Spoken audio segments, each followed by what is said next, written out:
के तो पेट भरो। अब वहां में तो को बुलाते तो लाला तो पवानो तो बहुत दूर की बात, अब तू आते तो तेरे संग घोड़ा आते, सैनिक आते, इनको ही नहीं पवा पाते। ऐसे ब्याह में फिर हम कैसे बुलाते लाला, हमारे निमंत्रण ना दियो। मेरी छोड़ लाला, तू बता तेने ब्याह कर लियो? भगवान बोले हमारे ब्याह की मत पूछो, जैसे आपका ब्याह बताने लायक नहीं ऐसे हमारे ब्याह भी बताने लायक नहीं। बोले नहीं नहीं लाला बता ब्याह भयो कि नहीं? भगवान बोले हो गया। अच्छा भाभी कहाँ है? चलो मिलवाएं भाभी से। बोले यहीं बुलाते? बोले नहीं बड़ी जगह चाहिए भाभी से मिलने के लिए। बोले क्यों? बोले अब चलो पता चल जाएगी। विशाल एक सभागृह था, सुधर्मा सभा, और उसमें महाराज असंख्य जहां तक देखो भगवान की पत्नियां खड़ी हैं, घूंघट सिर पर रखा है। इतनी सारी माताएं बहनें दूर दूर तक सिर दिख रहे हैं, लाल लाल साड़ी पहने भगवान की सब पत्नियां। सुदामा जी बोले द्वारिका की सब माताएं बहनें दर्शन करने आ गई महात्मा का। सुदामा जी बैठ गए, भगवान ने इशारा किया आओ एक एक करके सब प्रणाम करो।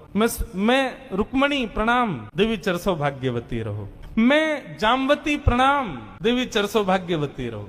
मैं सत्यभामा प्रणाम, देवी चरसो भाग्य। मैं कालिंदी प्रणाम, देवी चरसो भाग्यवती रहो। मैं भद्रा, मैं लक्ष्मणा, सब प्रणाम करती हुई 500 पत्नियां प्रणाम कर गई भगवान की। जब 1000 पत्नियां प्रणाम कर गई, ठाकुर जी खड़े खड़े देख रहे थे। सुदामा जी बोले लाला यहाँ पे आइयो, कितनी और हैं अभी? भगवान बोले 16,108। अच्छा लाला ये सब अपनी है?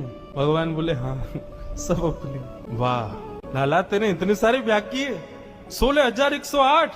अरे भैया हमें एक में ही बुला ले तो हम भी आ जाते मालपुआ खावे। हमने एक किया वहां में नहीं बुलाया, तू नाराज है क्यों?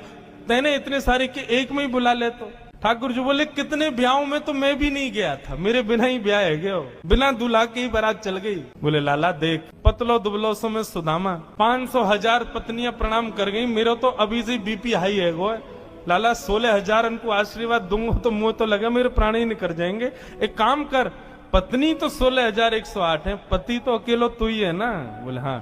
एक काम कर तू मुंह को प्रणाम कर, मैं तू को आशीर्वाद दे दूं। अधीश दंडवत कर रहे हैं और सुदामा जी दोनों भुजा से आशीर्वाद दे रहे हैं। इस दृश्य को देख करके द्वारिका के लोग बलियां लेने लगे। जय हो, धन्य है हमारे द्वारिकाधीश। एक ब्राह्मण को कितना सम्मान देना चाहिए, द्वारिकाधीश से सीखो। अपने राज सिंहासन पर बैठा दिया, ये भी विचार नहीं कर रहे हैं कि मैं द्वारिकाधीश हूँ, मैं जगत नियंता जगदाधार हूँ। साष्टांग दंडवत प्रणाम कर रहे हैं सुदामा जी को। सुदामा जी उनको आशीर्वाद दे रहे हैं।